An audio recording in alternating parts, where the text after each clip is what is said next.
Yo, what's going on, everybody? It's your boy Motorman Dan, and today we're going to be talking about Citywars Tower Defense. This one came up, and I was really confused at first because it just looks strange. And we did this on stream. Now, what you're about to see is, I think my internet was having issues, and it was causing the game to like break or something. So some of the enemies, sometimes they didn't spawn in, and they just stayed at spawn and they didn't go through the track, but then sometimes they did, and so I think my internet was having problems. So the footage you'll see here in the background is probably me having issues. I don't think it's actually the game doing anything. I think it's just me, because I had to disconnect a couple of times, and I tested my internet, and I know that I'm having issues right now, so I'm trying to resolve that. But this game, obviously, that being said, because it's internet based, It's server based, so you're playing on a remote server. It is multiplayer, so that's how that all affects it. So I'm basically playing the game from the server. It's like a Minecraft inspired style TD game that really would probably be best with multiple people. So some people can do crafting while other people do combat, because there's a combat element to it.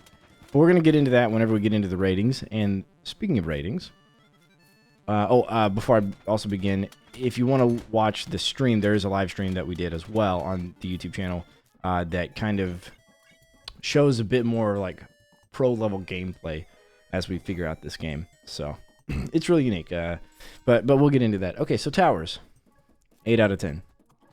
You have a good amount of variety of towers. You're somewhat limited to the amount of towers that you can place, and there's due to the fact that the enemies that come out, you don't really make a lot of currency off of them, and the towers still cost quite a bit. They're all like the same price of 200 like souls or whatever, monster souls.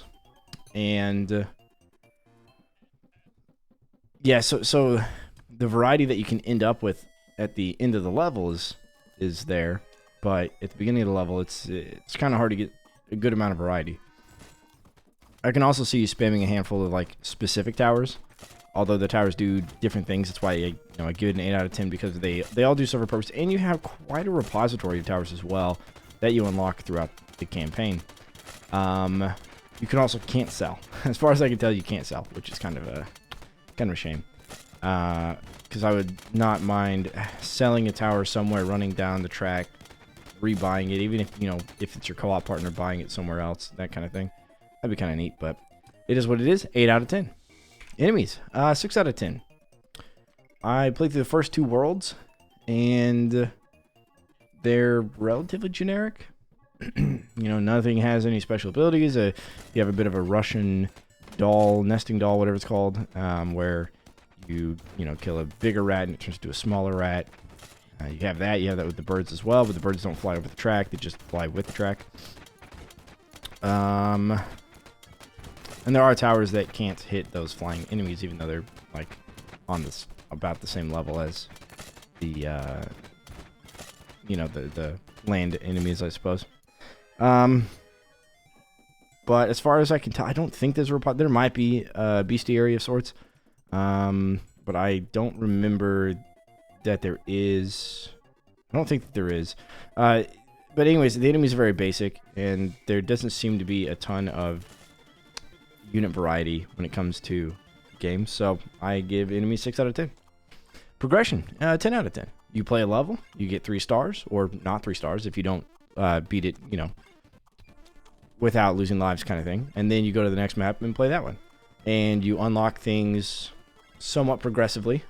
You get money based on, or you get coins based on the difficulty that you beat, and then those coins can be used to purchase the ability to place new towers, which cost essence. I guess something else that we can talk about towers a little bit, and we'll cover this in resources as well as progression. You basically get a larger library of towers to use when it comes to the progression part of it, and then you can go back and play some of the maps from earlier to get more coin that you weren't able to beat at a harder difficulty because maybe you didn't have as much unlocked. Yeah, and we'll get more into the depths of that when we go into resources. Special enemies, 0 out of 10. There doesn't seem to be any bosses, any special enemies, nothing. Resources, 7 out of 10. So like I said, the towers are placed using monster souls. So it's relatively limited because you only get a limited amount of them, it seems, every round. Doesn't appear to be a way to modify that at all. And with the towers, you got resources all around the map. Sticks, stones, coal, what's the other? Clay, sand, fibers, plant fibers.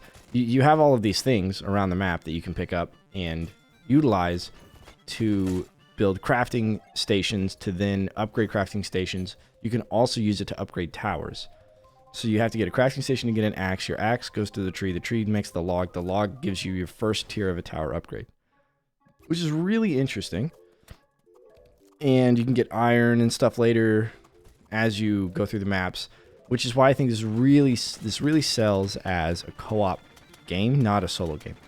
It's a very unique take on how to incorporate harvesting resources into a tower defense game, where that progression and that progression isn't locked by anything. It's basically like what you have unlocked already. So you can go back to the first map, I guess the second map, because the first map doesn't have coal, I believe.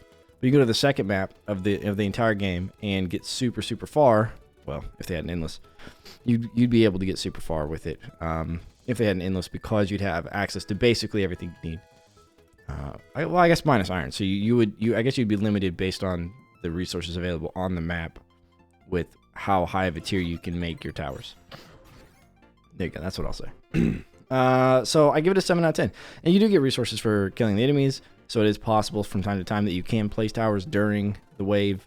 But most of the time I found myself waiting till the end of the wave to get the big chunk of resource income in order to place a tower. As far as the micro to pacing, the towers can target, which is good, but you have to go up to the towers to do that.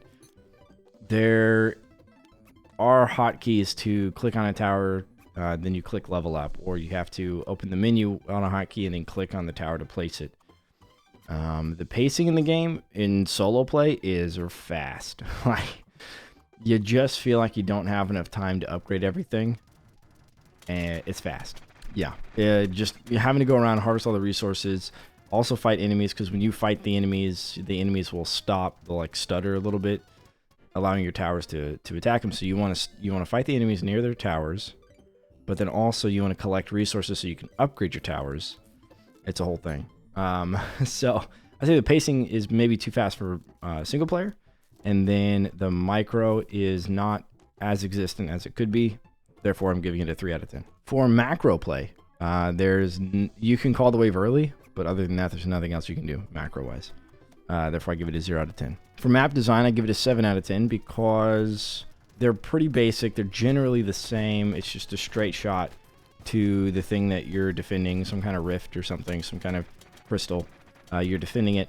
It's really a straight shot. There's not a lot of curvature in some of these. Some of these, there's a little bit of a curvature. But they all look and you'd probably build them relatively similarly as well. So, yeah, it's not, the maps aren't super unique from each other, but other than the differences of like what resources become available, maybe some of them you have like a dynamite section. So the maps progress with the game as it gives you more resources, demands more micro, but I just think overall the maps design is a 7 out of 10. The strategy to combat ratio, I also give a 7 out of 10. I have found myself, especially on like normal difficulty, being able to kind of walk away from my kill box and trust that the towers will take care of all things, if not most things. And you can go back and watch the stream as well to really see that in action.